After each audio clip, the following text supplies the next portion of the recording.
Welcome in revolt classes प्यारे बच्चों। My name is Bharat Singh. मेरी स्टडी NIT राउरकेला से है प्यारे बच्चों।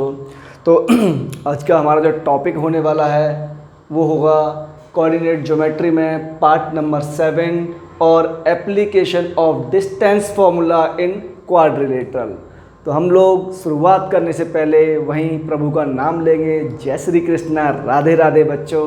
चलो इसी के साथ शुरुआत करते हैं विदाउट वेस्टिंग ऑफ टाइम। तो हमारे पास डिस्टेंस फॉर्मूला की एप्लीकेशन क्वाड्रिलेटरल में हम लोग कैसे यूज़ करते हैं बच्चों। अपने को ना इसमें हमेशा 6 थिंग निकालनी है। पहली क्या सर, 4 डिस्टेंस कौन कौन सी, AB distance, BC distance, CD and DA। And one more thing बच्चों, हम लोगों को सब में ये और फाइंड करना पड़ेगा। इसे हम लोग क्या बोलते हैं सर, डायगोनल। क्या बोलते हैं बच्चों, डायगोनल और निकालने पड़ेंगे। और ध्यान से आप लोग ऑब्जर्व करो, ये भी हमें किससे मिल रहा है, by the help of distance formula. By the help of distance formula मेरे हिसाब से यहाँ पे किसी भी बच्चे को दिक्कत नहीं आनी चाहिए, है ना। क्या बोलते हैं आप लोग बच्चों, एक सेकंड रुकना, थोड़ी सी प्रॉब्लम हो रही है बस। तो ये दिक्कत किसी बच्चे को नहीं आनी चाहिए और आ भी नहीं सकती। क्यों? क्योंकि पढ़ा भरत सर रहे हैं ना, इसलिए। तो दिक्कत आई तो मेरा पढ़ाने का फ़ायदा ही क्या है भाई। देखो बच्चों, तो application of distance formula quadrilateral में पहली एप्लीकेशन है हमारे पास पैरेललोग्राम के अंदर। पैरेललोग्राम क्या होता है बच्चों ध्यान रखना, पैरेललोग्राम वो थिंग होती है जहाँ पर ना फ्रंट या अपोजिट साइड दोनों आपस में पैरेलल होती है। Means AD parallel to BC, AD parallel to BC, ठीक है बच्चों। And second AB parallel to CD या DC, राइट। उसके बाद हम लोग पहले जो प्रॉपर्टी इसमें यूज़ करेंगे बच्चों, फर्स्ट A, वो हम लोग यूज़ करेंगे फॉर दी साइड्स। तो जो इसकी साइड होती हैं बच्चों, क्या होती है, जो अपोजिट साइड होती है ना इसकी, दोनों आपस में इक्वल होती है। मतलब AD इक्वल टू होगी बच्चों BC। And one more property here, AB side AB equal to होगी साइड DC के। फर्स्ट थिंग तो बच्चों हम लोगों को ये यूज़ करनी है, क्लियर, इन पैरेललोग्राम। मतलब सर हमें 4 डिस्टेंस फाइंड करनी पड़ेगी। पहली AD डिस्टेंस, दूसरी BC, थर्ड AB और फोर्थ DC। ये कहाँ से मिलेगा सर, डिस्टेंस फॉर्मूला तो हमें पता ही है, आपने बताया था, √x2 - x1 का whole square plus y2 - y1 का होल स्क्वायर। क्लियर होना चाहिए।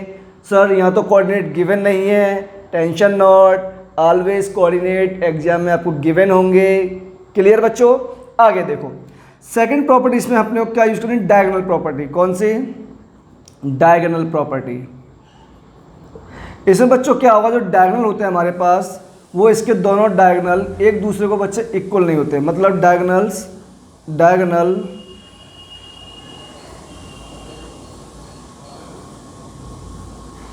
आर नॉट इक्वल, ठीक है, are not equal to each other,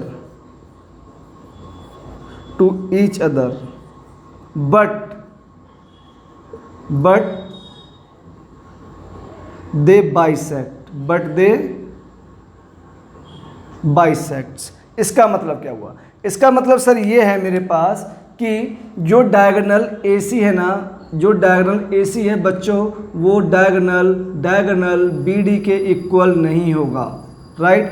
and one more thing, अगर ये दोनों डायगोनल किसी O पॉइंट पर इंटरसेक्ट कर रहे हैं तो डायगोनल एक दूसरे को क्या कर रहे हैं बच्चों, बाइसेक्ट कर रहे हैं। इसका मतलब क्या है, मतलब OB इक्वल टू OD होगा and AO equal to CO होगा।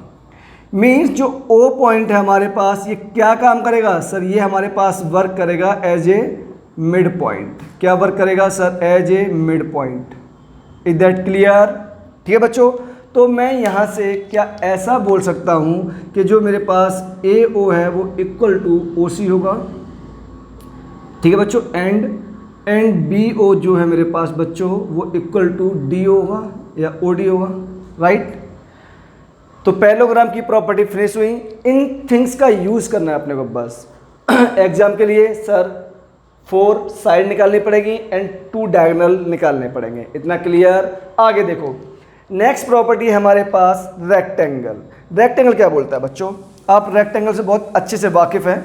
देखो ध्यान से, ये क्या बोल रहा है हम लोगों के पास, sorry, this side equal to this side and this side equal to this side, right. इसमें भी क्या होता है, ये भी बस पैरेललोग्राम ही है, बस इसमें क्या है हमारे पास एंगल 90 डिग्री बनता है।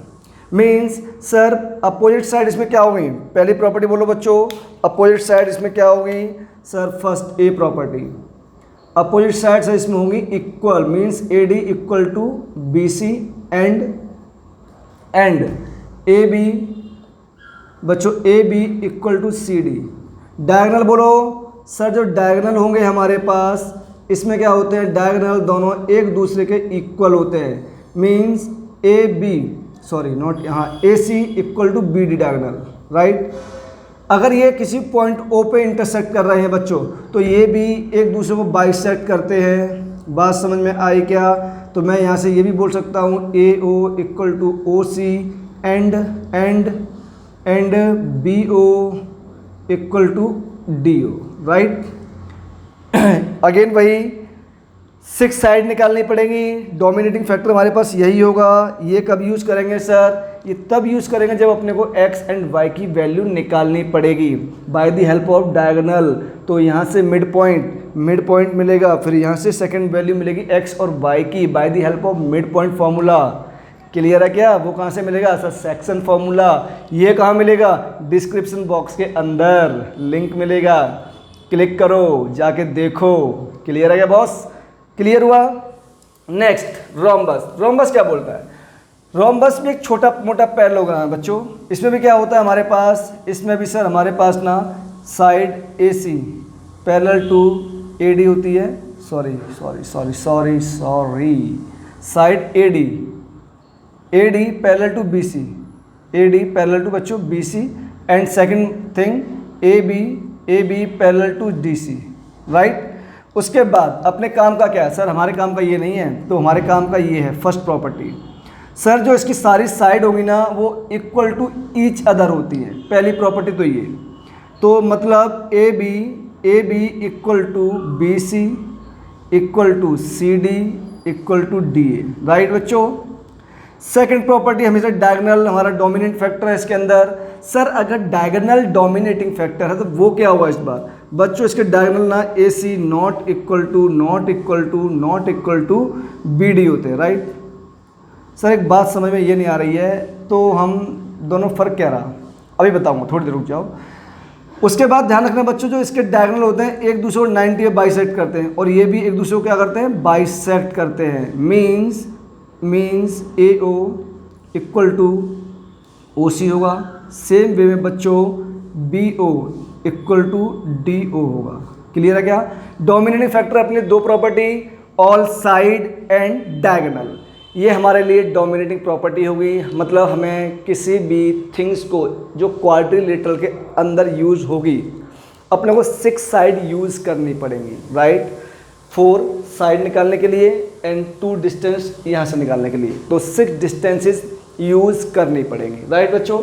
अगर ये इक्वल हुआ, ध्यान से ऑब्जर्व करें इन दोनों में क्या डिफरेंस था। देखो यहाँ भी अपोजिट साइड इक्वल टू एक दूसरे के, बट डिफरेंस कहाँ है, डायगोनल। इसके डायगोनल इक्वल होते हैं और इसके डायगोनल इक्वल नहीं होते। सेम वे में इसमें क्या है बच्चों, all side are equal, and same way में हमारे पास स्क्वायर में भी क्या होता है sir, all side are equal to each other. Means A B equal to B C equal to C D equal to D A, right बच्चों। ये चारों साइड इक्वल होती है। तो सर डिफरेंस कहाँ आता है बच्चों, इसमें भी डिफरेंस आता है डायगोनल के अंदर। मीन्स डायगोनल ए सी जो होगा ना वो equal to diagonal B D होगा। ये अगेन किसी ओ पॉइंट पे इंटरसेक्ट करेगा बच्चों, तो इसके ये सारे पॉइंट क्या होते हैं, आपस में इक्वल होते हैं। Clear. Means again A O equal to C होगा, and one more thing B O equal to बच्चों डी ओ होगा, राइट। इतनी बात समझ में आई क्या। तो सारी प्रॉपर्टी यहाँ पर हमारे पास ख़त्म हुई है। एक प्रॉपर्टी और मैं आपको इसी पढ़ा देता हूँ, वो है हमारे पास सरकम सेंटर की। किसकी, सरकम सेंटर। बच्चों सरकम सेंटर क्या होता है, चलो मैं यहाँ लिखता हूँ प्रॉपर्टी नंबर 5 या अलग से सरकम सेंटर।